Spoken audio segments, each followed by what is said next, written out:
उस नगर के बीमार लोग चंगे हो जाते थे। जिस नगर में वो जाते थे उस नगर की दुष्ट आत्माएं चिल्लाती भी चली जाती थी। उन्होंने मुर्दों को जिंदा किया, अंधों को आंखें दिया, जन्म के अंधे जो लाइलाज है, लेकिन यीशु ने उनको आंखें दिया। लंगड़े चले, बहरे सुने, गूंगे बोले, कोढ़ की बीमारी के लोग, अछूत बीमारी जिसको कहते हैं, अछूत बीमारी जिसको कहते हैं, जिसको कोढ़ लग जाता था, वो कोढ़ की बीमारी जिसको होता था उसको अलग एक जंगल में छोड़ दिया करते थे। उन खोड़ियों के बीच में भी यीशु मसीह गए और यीशु को देखकर खोड़ी लोग भाग रहे थे और यीशु ने खोड़ियों को पास बुलाया और यीशु मसीह जब उनके ऊपर उनको छूने के जा रहे थे तो वो इनकार कर रहे थे कि ये बीमारी तुझे भी लग जाएगा, लेकिन यीशु मसीह स्वयं सर्वशक्तिमान थे। उन्होंने उन कोड़ियों को छुआ। जैसे ही उन कोड़ियों को छुआ उनका कोढ़ का बीमारी लोप हो गया और कोड़ी भी चंगे किए गए। यानी एक मनुष्य जब इस धरती पे पैदा होता है उसके मरने तक जो उसके संग होनी चाहिए वो इस संसार के क्रियाकलाप में रहने के कारण से वो नहीं हो पाया। तो यीशु ने वो सारे दर्द जो पैदा होके काल्वरी क्रूस तक का सफर में एक व्यक्ति के सारे बोझ को उन्होंने अपने ऊपर ले लिया। बोलो यीशु मसीह की। ऊपर लेने के बाद काल्वरी क्रूस पर टांग दिए गए। हमने गुड फ्राइडे के दिन सीखा है और वहां पर उसके दाहिने ओर एक है, बाईं ओर एक है।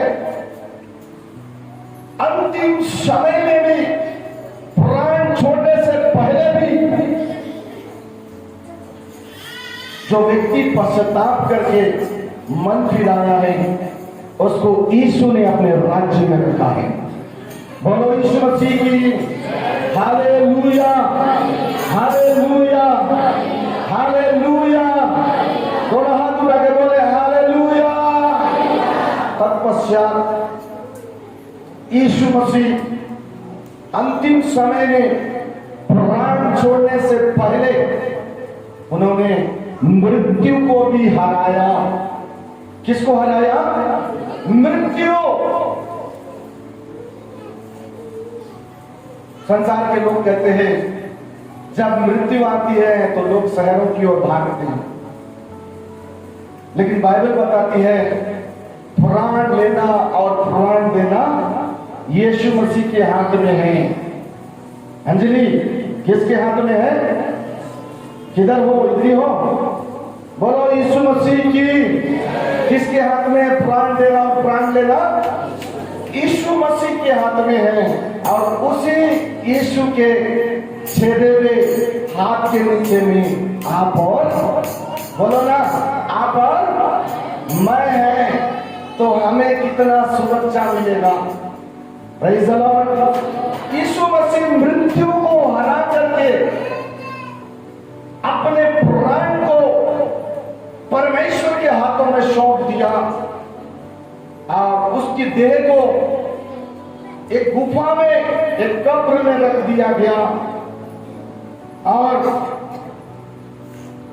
बहुत सारी भविष्यवाणियां व्यवस्था में भविष्यवक्ताओं के द्वारा किया गया और अनुग्रह में आने के बाद यीशु मसीह ने, किसने?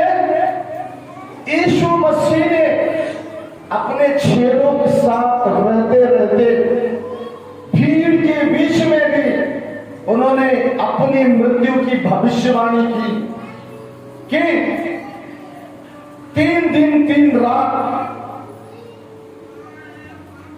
मुझे पृथ्वी के नीचे रहना पड़ेगा और 3 दिन 3 रात के बाद मैं फिर से पुनः जी उठूंगा।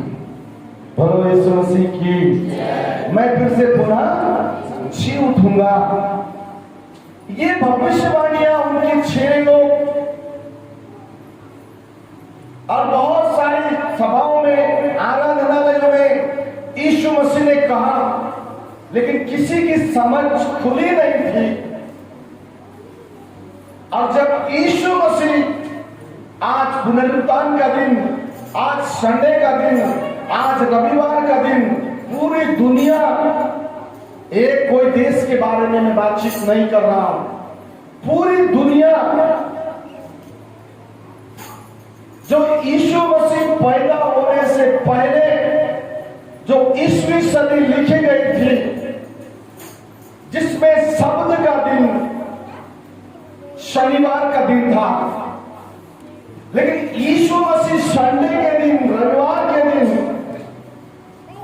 ईस्वी सदी में जो 2024 जिसको हम कहते हैं, वो ईसा मसीह की सदी, वो कब्र से बाहर आए। इसीलिए आज के दिन सारी दुनिया में परमेश्वर की आराधना किया जाता है। जिसको समझ में आ गया बोले हालेलुया। बोलो यीशु मसीह की। आज प्रभु यीशु मसीह जिंदा है। भोर के सुबह के समय, भोर एकदम सुबह सूरज निकलने से पहले मरियम मगदलिनी माथा सुबह सुबह उठी और कब्र के पास आई। कब्र के पास जैसे ही आई तो उन्होंने देखा कि कब्र खुला हुआ है। एक बड़ा सा पत्थर जिसको सैनिकों ने पिलातुस से आज्ञा पा करके कि वो जो भविष्यवाणी किया था, वो भविष्यवाणी के अनुसार उसके चेले यीशु को कहीं उठा के ना ले जाए, इसीलिए उन्होंने पिलातुस से आज्ञा पा करके उस कब्र पर जो सामने में गेट था, वहां एक बड़ा सा पत्थर डाल दिया गया और उसको चैन से लॉक कर दिया गया। आज भी वो कब्र है, आज भी वो पत्थर वहीं पर है, जिसको हम यूट्यूब में बहुत सारे लोग जा रहे हैं और वीडियो अपलोड कर रहे हैं, हम उसको देख पा रहे हैं। हालेलुया। यानी 2000 साल से ज्यादा हो गया है, वो कब्र जो करते हुए पड़ा हुआ है। Praise the Lord. बोलो यीशु मसीह की। एक बार उच्च आवाज से बोले हालेलुया, हालेलुया, हालेलुया। सुनो ध्यान से। यीशु मसीह से मिलने के लिए, उनके कब्र को देखने के लिए, यीशु मसीह कब्र में है कि नहीं उसे देखने के लिए मरियम मगदलिनी और मार्था दौड़ी दौड़ी चली गई कब्र के पास और जाकर के देखती हैं कि वो सांकर टूट गए हैं और वो पत्थर जो गेट लगा हुआ है वो साइड है और कब्र खाली है। जो कपड़े यीशु मसीह के बदन में लपेट दिए गए वो सब किनारे में पड़ी हैं और मरियम मगदलिनी और मार्था कांपने लगे, अरे मेरे यीशु को कौन उठा के ले गया। तो उस समय में उस कब्र के दाहिने तरफ, कब्र के बाएं तरफ 2 स्वर्गदूत वहां खड़े थे। हालेलुया। कितने स्वर्गदूत खड़े थे? 2 स्वर्गदूत खड़े थे, एक दाईं ओर एक बाईं ओर, और मरियम मगदलिनी सवाल कर रही है। तो यीशु भी वहीं पर आ गए और यीशु मसीह उनसे बातचीत किए और उसके बाद यीशु मसीह 40 दिन 40 रात इस दुनिया में रहे। इस दुनिया में रहने के बाद 40 दिन 40 रात अपने चेलों को सिखाते रहे और उसके बाद 40 दिन के बाद यीशु मसीह 120 लोगों के देखते देखते स्वर्ग में उठा लिए गए। और स्वर्ग में उठा लेने से पहले उन्होंने कहा जिस प्रकार मैं उठा जा रहा हूं उसी प्रकार से मैं तुमको वापस लेने आऊंगा, और मैं जा रहा हूं पर तुमको मैं अकेला नहीं छोड़ूंगा। मैं अपने पिता से विनती करूंगा कि वो तुम्हें एक और आत्मा, पवित्र आत्मा दे। और यीशु मसीह गए, 50वें दिन के बाद पवित्र आत्मा हमारे बीच में आया। आज पवित्र आत्मा हमारे बीच में है। हालेलुया। इस प्रकार आज का दिन पुनरुत्थान का दिन कहलाया है। प्रभु इन वचनों के द्वारा आशीष देवे। सब कुछ आवाज से बोले